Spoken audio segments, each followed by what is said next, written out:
Shalom, selamat pagi anak-anak. Bagaimana kabar kalian hari ini? Ya, Bu Guru selalu berharap bahwa kalian dalam keadaan sehat dan penuh sukacita.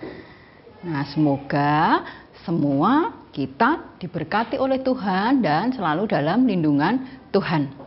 Pagi ini berjumpa dengan Bu Elis di dalam renungan pagi. Nah, sebelum kita mendengarkan firman Tuhan, mari kita mengangkat sebuah pujian yang berjudul Bersama Tuhan Aku Bisa. Bersama Tuhan Aku Bisa. Anak-anak dengan penuh semangat ya memuji Tuhan ya.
Firman Tuhan hari ini berjudul Daud melawan Goliat. Wah, ini buat kalian mungkin tidak asing lagi ya cerita ini. Yang diambil dari kitab 1 Samuel 17 ayat 49b. 1 Samuel 17 ayat 49b. Bagaimana bunyinya? Kita baca bersama-sama. Maka kenalah dahi orang Filistin itu, sehingga batu itu terbenam ke dalam dahinya dan terjerumuslah ia dengan mukanya ke tanah. Bu Elis ulang sekali lagi ya.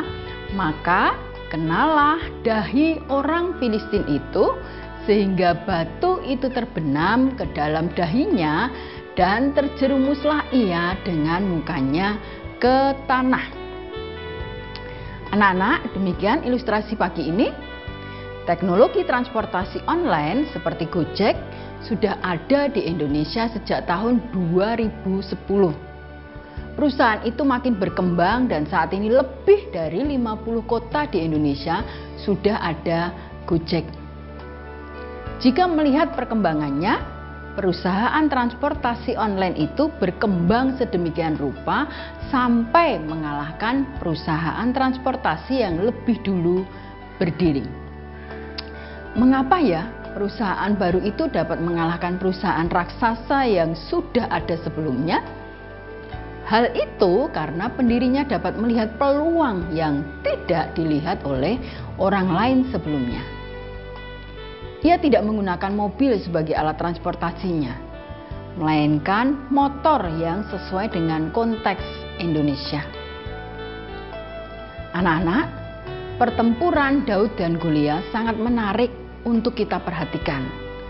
Daud yang bertubuh kecil berhadapan dengan Goliat yang bertubuh besar. Sangat kontras dan ironis. Terlihat sekali perbedaan antara Daud yang mewakili bangsa Israel dengan Goliat, perwakilan dari orang Filistin. Daud seorang gembala berhadapan dengan Goliat seorang tentara. Jika dilihat dari situasi itu, Goliat seharusnya menang. Namun, ada satu hal yang membuat Daud justru memenangkan peperangan itu. Apakah itu? Yaitu penyertaan Tuhan. Penyertaan Tuhan yang membuatnya memiliki keberanian untuk menghadapi Goliat yang sangat besar. Penyertaan Tuhan yang membuatnya dapat melihat peluang dengan mengarahkan batu ke dahi Goliat. Daud yang kecil dapat mengalahkan Goliat yang besar karena Tuhan menyertai dan memampukan Daud untuk melihat peluang dengan baik. Ketika berhadapan dengan tantangan besar, kita bisa memilih untuk kabur atau menghadapinya. Itu dua pilihan yang ada. Goliat adalah tantangan besar bagi seorang Daud yang kecil.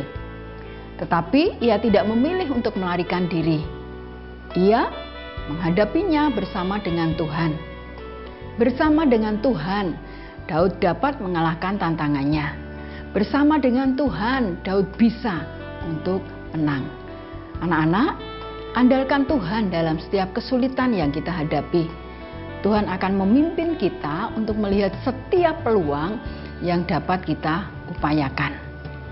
Nah, anak-anak, mari kita melakukan firman Tuhan yang kita sudah dengar pagi ini dalam kehidupan kita. Jangan mudah menyerah, karena bersama Tuhan pasti kita bisa. Selamat belajar dan beraktivitas. Tuhan Yesus memberkati kita sekalian. Shalom.